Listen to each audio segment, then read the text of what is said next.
लगभग बहुत सारे युवाओं की ये प्रॉब्लम्स है, बहुत सारे लोगों की भी ये प्रॉब्लम हो सकती है। और कुछ मेल में इस तरह का लिखा है, उनका जो सार भाग मैं आपको बता देता हूँ कि सर जी, मुझे रात में कुछ अलग अलग प्रकार के विपरीत गलत आदि विचार आते रहते हैं, तो उनका मैं क्या करूं। बहुत देखो, ये बहुत नॉर्मल सा आजकल के लोगों के लिए बहुत नॉर्मल सा प्रॉब्लम्स हो गया है। बहुत सारे लोगों को ऐसा होता है। अगर दिन में कुछ विचार आए तो उन पर हम कंट्रोल कर सकते हैं, लेकिन रात में तो अब हम नींद में सो गए हैं तो उनका मतलब एक बहुत साफ है कि हमारा कंट्रोल हमारे मन पर भी नहीं है।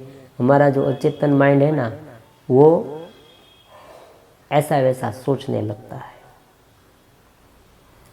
तो इस बीमारी का क्या करें, इस तकलीफ का क्या करें?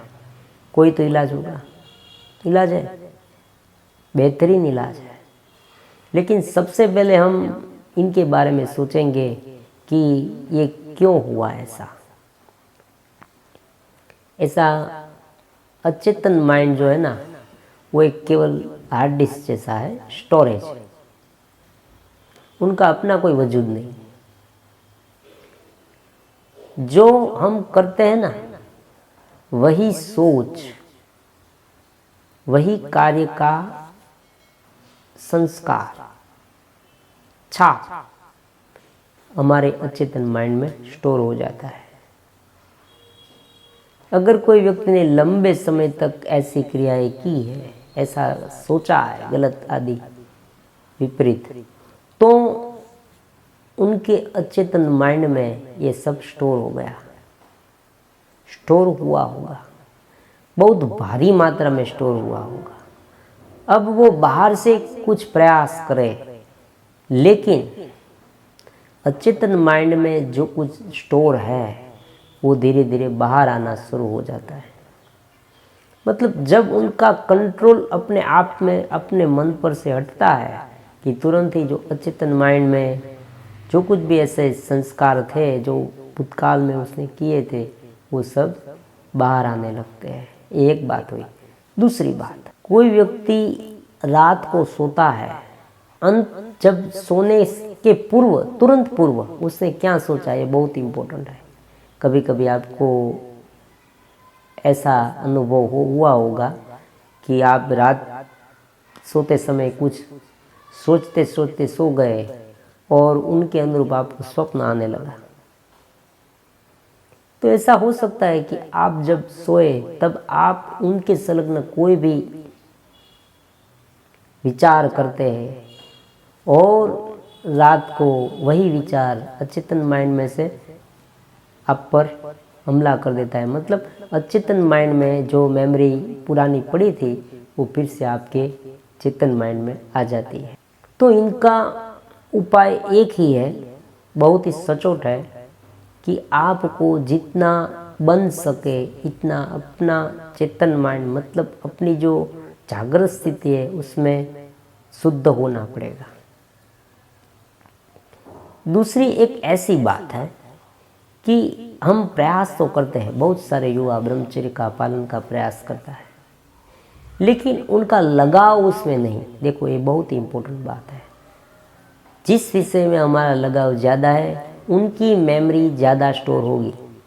हम रास्ते में जा रहे हैं, बहुत सारे लोग इधर उधर जाते हैं, हमारे साथ जाते हैं, हम उसे देखते हैं, लेकिन उनके बारे में हमारे मन में कोई स्मृतियाँ नहीं रहती। मतलब हम उसे पहचानते नहीं, हमारे मन में उनकी मेमोरी स्टोर नहीं होती। लेकिन उसमें से अगर कोई व्यक्ति कोई विचित्र प्रकार का कपड़ा पहना हुआ, विचित्र मुंह पर कुछ ऐसा वैसा लगाया हुआ हम देखते हैं कि तुरंत ही उनका जो चेहरा हमारे माइंड में अंकित हो जाता है। उनके वस्त्र, उस व्यक्ति का पूरा हुलिया हमारे मन में अंकित हो जाता है। उसी तरह से अगर कोई वस्तु हमें बहुत अच्छी लगती हो, बहुत प्रिय हो, वो कोई कार्य, तो उनके संस्कार भी ज़्यादा स्टोर हो जाते हैं। तो उस तरह से हमें जो विषय, हमें जो वस्तु ज़्यादा अच्छी लगी हो, उनका संस्कार हमारे मन में ज़्यादा स्टोर हो जाता है।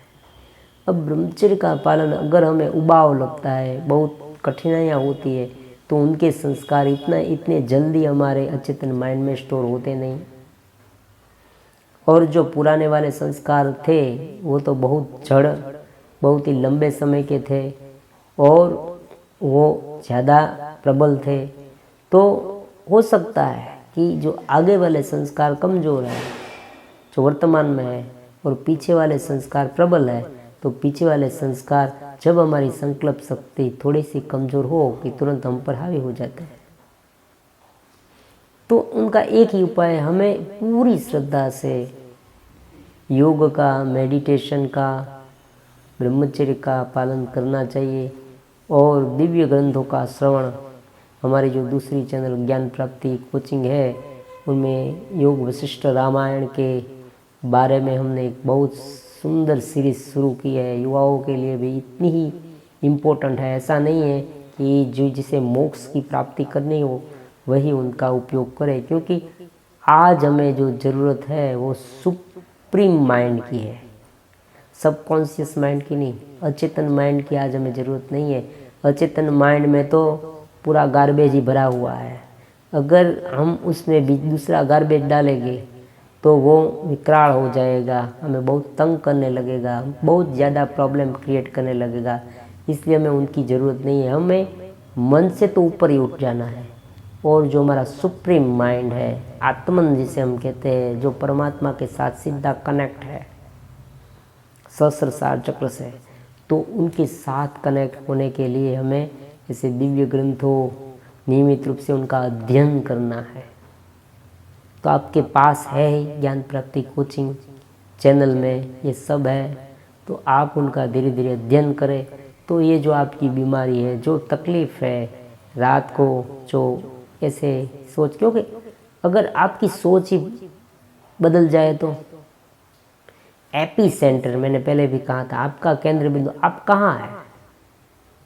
अगर आप स्वयं ऊपर उठ जाए तो बहुत भीड़ भाड़ वाली जगह में आप खड़े हैं, बहुत दिक्कत है, बहुत पसीना, बहुत गर्मी है, हमें बहुत तकलीफ़ महसूस होती है। अगर कोई हेलीकॉप्टर ऊपर से कोई रस्सी फेंके और हम उससे पकड़ लें और ऊपर उठ जाए तो, मतलब ये मन के जमेले में हम पड़े हैं।